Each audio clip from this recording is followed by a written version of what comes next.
नमस्कार दोस्तों, CIPET online classes में आपका स्वागत है।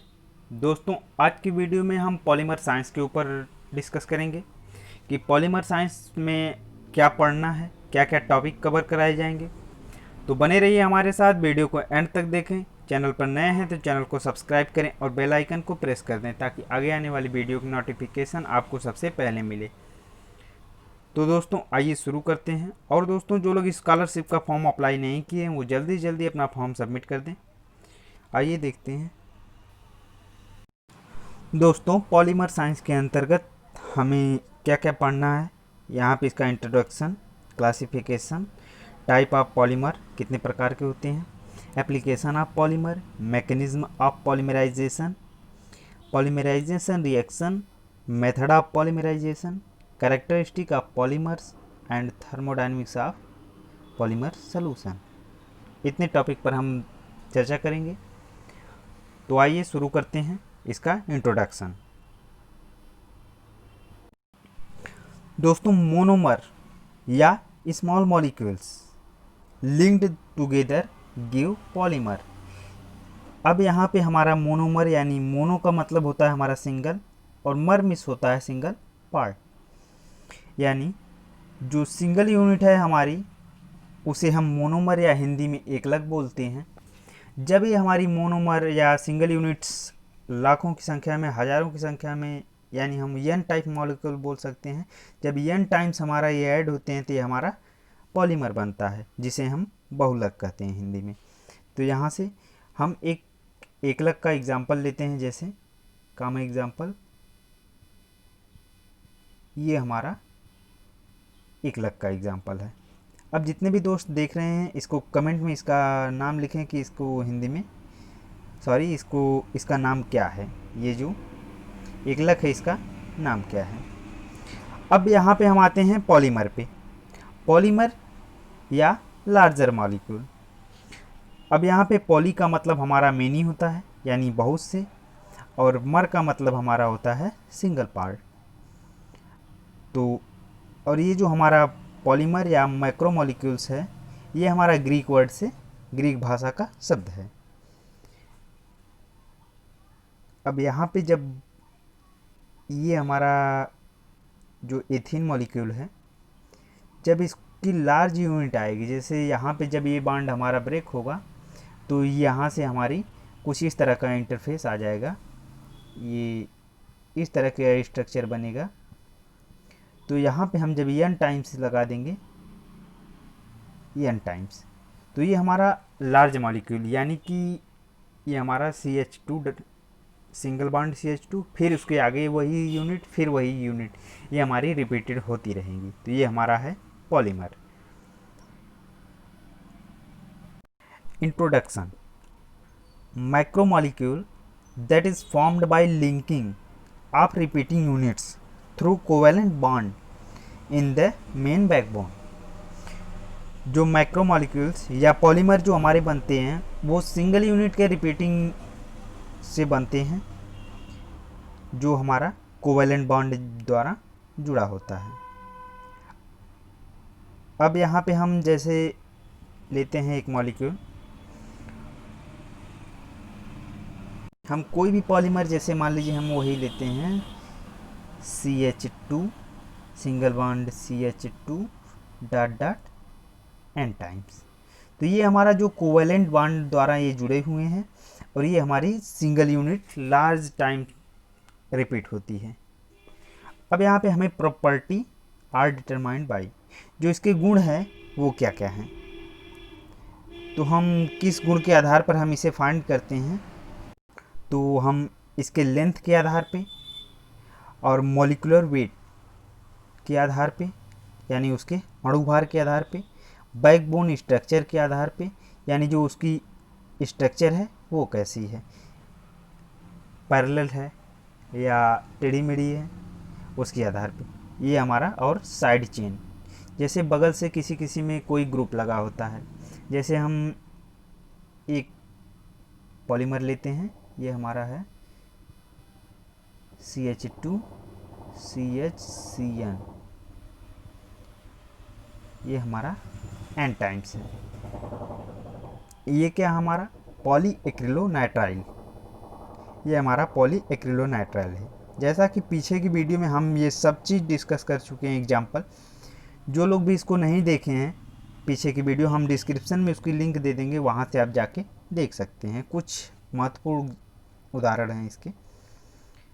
अब ये हमारा साइड चेंज के भी ऊपर डिपेंड करता है कि जैसे यहाँ पे ये हमारा CN मॉलिक्यूल बगल से लगा हुआ है और यहाँ पे बोला गया है resulting molecules have huge molecular weight, यानी जब श्रृंखला ही n टाइम्स रहेगी, जब श्रृंखला में अनंत अणु रहेंगे या लार्ज नंबर रहेंगे तो उसका जाहिर सी मॉलिकुलर वेट भी उसका अधिक होगा। अब आगे चलते हैं। पॉलीमराइजेशन।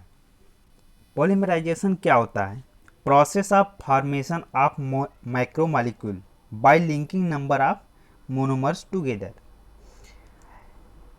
कि मोनोमर से पॉलीमर बनाने की प्रोसेस, उसी को हम पॉलीमराइजेशन कहते हैं। अब जैसे हमारा ये एथीन है तो ये हमारा होगा, जो सिंपल एग्जांपल हम ले रहे हैं, आप पीछे की वीडियो में जाके और अधिक एग्जांपल देख सकते हैं। तो ये हमारा एथीन है, हम इसका n अणु लेते हैं। जब हम इसका पॉलीमराइजेशन कराएंगे, इसका जब हम पॉलीमराइजेशन कराएंगे तो ये हमारा बीच का बॉन्ड जो है ये ब्रेक हो जाएगा, तो सिंगल यूनिट लार्ज टाइम आके इस पे ऐड होते चले जाएंगे। तो हमारा कुछ इस तरह का ये स्ट्रक्चर बनेगा।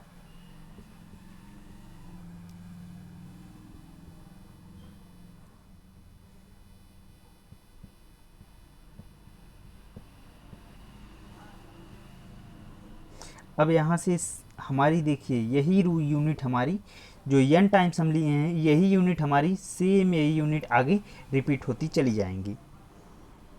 तो इसलिए हम मोनोमर जो हमारा है उस वही रिपीट होती है।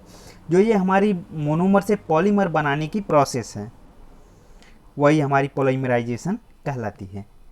अब यहाँ पे हमारा डिग्री ऑफ पॉलीमराइजेशन देखते हैं। Degree of polymerization, average molecular weight of the polymer, जो पूरे पॉलीमर का औसत भार है, divided by the molecular weight of monomer, जो हमारा पॉलीमर का औसत भार में जब हम मोनोमर के औसत भार से जब भाग देते हैं तो वो हमारा डिग्री ऑफ पॉलीमराइजेशन निकलता है। तो हम लिख सकते हैं degree of polymerization is equal to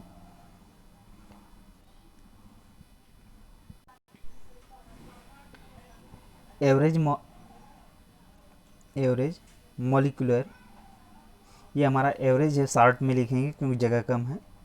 average molecular weight of polymer upon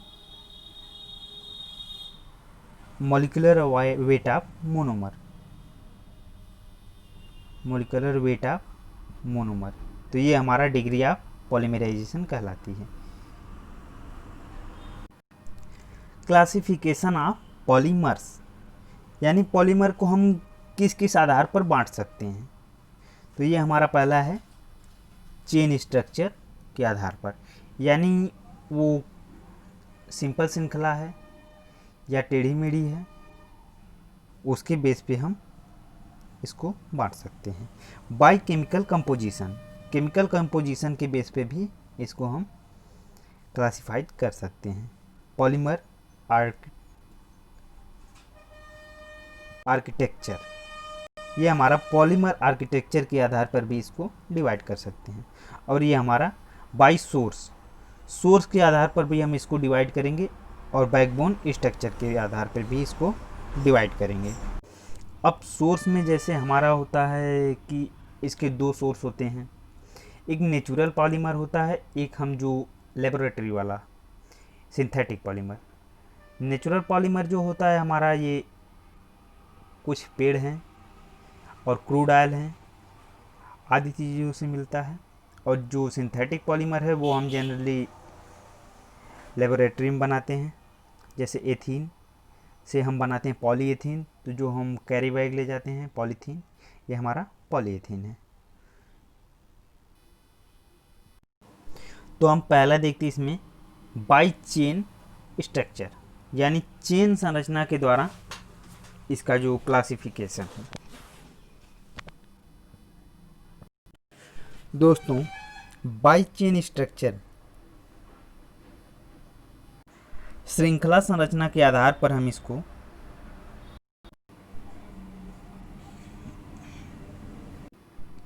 जो लीनियर पॉलीमर होते हैं हमारे, वो हाई डेंसिटी के और पॉलीथीन होते हैं। जो हमारा लीनियर पॉलीमर वो हाई डेंसिटी पॉलीथीन होते हैं। दोस्तों आपको मैं अभी अलग से स्ट्रक्चर दिखाऊंगा, तो उसकी टेंशन मत लें आप।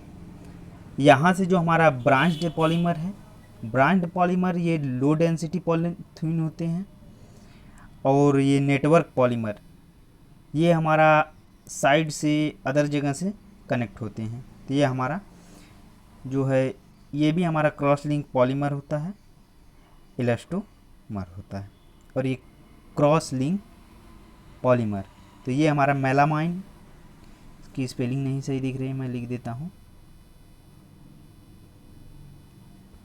Melamine formaldehyde resin. अब मैं इसकी अलग से आपको स्ट्रक्चर दिखाता हूँ। दोस्तों ये जो हमारा है लीनियर पॉलीमर का कुछ इस तरह का स्ट्रक्चर होता है। इसमें जो हमारे दो बॉन्ड होते हैं, एक प्राइमरी और एक यहाँ पे प्राइमरी और एक सेकेंडरी होता है, और ये हमारा कुछ इस तरह का ब्रांच पॉलीमर में जगह जगह से शाखाएं निकली रहती है। जैसे यहाँ से इधर से भी निकल सकती हैं, इधर से भी निकल सकती हैं, कहीं से भी शाखाएं निकल सकती हैं, जो एक दूसरे से अटैच नहीं रहेंगी। और सेम यही चीज़ लीनियर पॉलीमर में भी है, एक दूसरे से अटैच नहीं रहेंगी।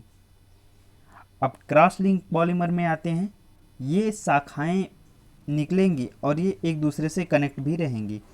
तो यहाँ पे देखिए, यहाँ पे कनेक्ट है, यहाँ पे कनेक्ट है, यहाँ पे कनेक्ट है, बीच में भी हम इसको कनेक्ट कर सकते हैं, और यहाँ भी कनेक्ट हो सकती हैं। तो ये ज़रूरी नहीं, हाँ 2-3 ही क्रॉस लिंक हो सकती हैं, ये कहीं से भी कनेक्ट कर सकती हैं। अब आते हैं हमारा चौथे नंबर का जो है नेटवर्क पॉलीमर। तो नेटवर्क पॉलीमर का हमारा कुछ इस तरह का स्ट्रक्चर है। यहाँ से देखिए एक कनेक्ट है, यहाँ से कनेक्ट है, यहाँ से कनेक्ट है, यहाँ से कनेक्ट है, यहाँ से कनेक्ट है, यहाँ से कनेक्ट है, सभी जगह से कनेक्शन आके नेटवर्क की तरह, जैसे टावर पे होता है कि हर तरह से नेटवर्क आते हैं, तरंगे आती हैं, तो कहाँ से अटैच हो जाएगा, ये कहीं से भी अटैच हो सकते हैं। तो यहाँ से यहाँ पे जैसे हमारा होता है बेंजीन टाइप, तो इसमें ये हमारा डबल बॉन्ड है। जब यहाँ से ये बॉन्ड ब्रेक होगा तब या तो इस पे आके बैठेगा और इस पे आके बैठेगा। जब यहाँ से हमेशा जब पॉलीमर बनेगा तो जहाँ पे डबल बॉन्ड होगा वो बॉन्ड हमारा हमेशा ब्रेक होगा, और ब्रेक होगा तो उसके आगे ही वो कनेक्शन बढ़ता चला जाएगा। तो ये है हमारा नेटवर्क पॉलीमर का स्ट्रक्चर। ये जो हमारा लीनियर बॉन्ड है ये दोनों अटैच नहीं रहेंगे, और ये जो हमारा है ये हाई डेंसिटी पॉलीथीन होता है, ये हमारा हाई डेंसिटी पॉलीथीन होता है, और ये जो हमारा है लो डेंसिटी पॉलीथीन होता है। ये जो हमारा क्रॉस लिंक पॉलीमर होता है ये जगह जगह से अटैच होते हैं, और ये हमारा इसमें क्रॉस लिंक पॉलीमर इलास्टोमर भी आता है। अब आते हैं हम नेटवर्क पॉलीमर पे। नेटवर्क पॉलीमर में हमारा मेलामाइन फॉर्मेल्डिहाइड रेजिन आता है इसके अंतर्गत। तो दोस्तों आज की वीडियो हम यहीं पे समाप्त करते हैं। वीडियो पसंद आई हो तो लाइक करें, और ज़्यादा से ज़्यादा दोस्तों तक शेयर करें, और दोस्तों लाइक ज़रूर करें ताकि हमें पता चल सके हाँ कितने लोगों को समझ में आ रहा है, या कमेंट करें कि हाँ कहाँ से कौन सी पॉइंट नहीं समझ में आ रही है, उसको आपको पूरी समझाने की कोशिश की जाएगी। धन्यवाद।